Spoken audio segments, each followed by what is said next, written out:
Guys, please like, comment, subscribe, share the video, especially if you love mixed martial arts. We're talking about two GOATs, two of possibly the greatest of all time, Fedor Emelianenko and Anderson the Spider Silva. I've already talked about a case and scenario how Anderson Silva could beat Fedor. Now I'm going to talk about how Fedor could beat Anderson in a fight in MMA. I think Fedor needs to be aggressive. He needs to try to put this fight away quick as possible.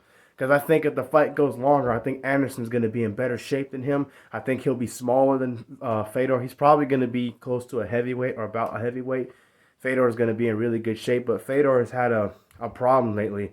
If fights go longer than they need to, he gets knocked out or he looks tired and he's more vulnerable. Most notably in his Chael Sonnen fight. I know that was a long time ago, but he did look gassed in that fight before putting him away. You can't do that with Anderson Silva. So Fedor needs to put this away in the first round. He needs to be aggressive. In his case, he needs to be medium. I talked about how Anderson either needs to stay far, far away with the leg kicks, head kicks, body kicks, and stuff like that. I talk about body kicks, but he can always use that anyway. It wouldn't surprise me. Or he needs to pull him in and take him down.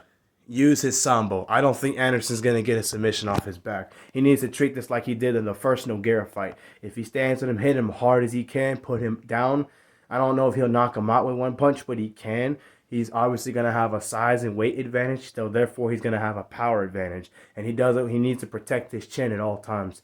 It's a good fighting stance he has, the way he fights, but the problem is when he has his hands down like that, he don't like to keep his hands and his chin tucked in, so he's vulnerable to getting knocked out, especially by a knockout artist like Anderson, who's used that front kick on Belfort and the straight punches like he did with Forrest Griffin years ago.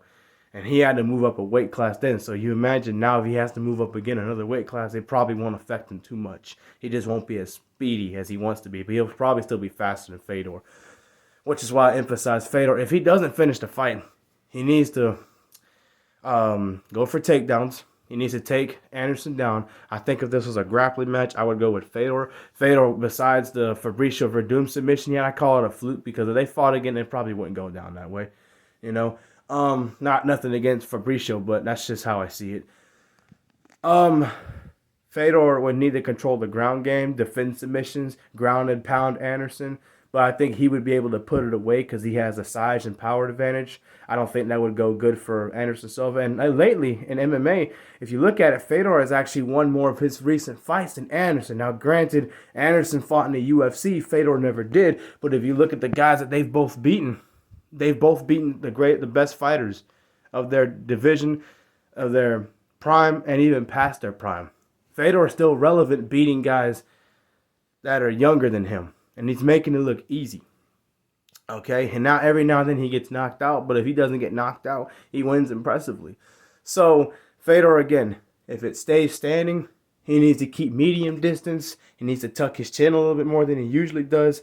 He's not going to have a speed advantage in this fight. He needs to hit him with the haymakers, the 1-2 combos, make Anderson think twice before trying to stand with him straight up without being smart about it. I would go for leg kicks, maybe the body kicks to make Anderson think twice before throwing that front kick. If you hit him in the body or the legs, you turn away a little bit, you won't be susceptible, to getting knocked out with that front kick. You might get clipped here, clipped there, versus getting clipped here if you turn around and kick him. And again, use your sambo, wrestling, takedowns. I would approach like how Islam needs to fight Charles Oliveira. Shout out to those guys. Those two are great fighters. Take the fight down to the ground.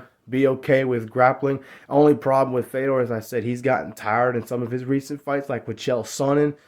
So if he gets tired and he can't put the fight away, even if he takes Anderson to the ground, he could get submitted. So if he takes him down, he needs to ground and pound him, go for rear naked chokes, go for arm bars. He's got all kinds of weapons. He's used almost every submission in the book to beat people. He's knocked people out. He's done what he's wanted to do.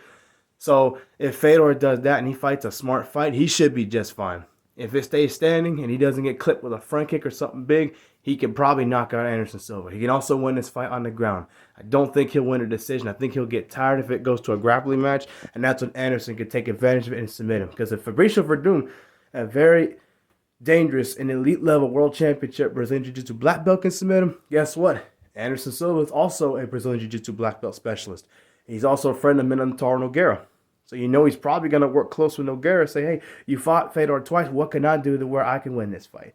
So that's something I didn't talk about in the last video, but think about that, So But Fedor can win this fight if he goes for the knockout early and if he tries to utilize his ground and pound and submission game and keep Anderson on the defense. He should win this fight.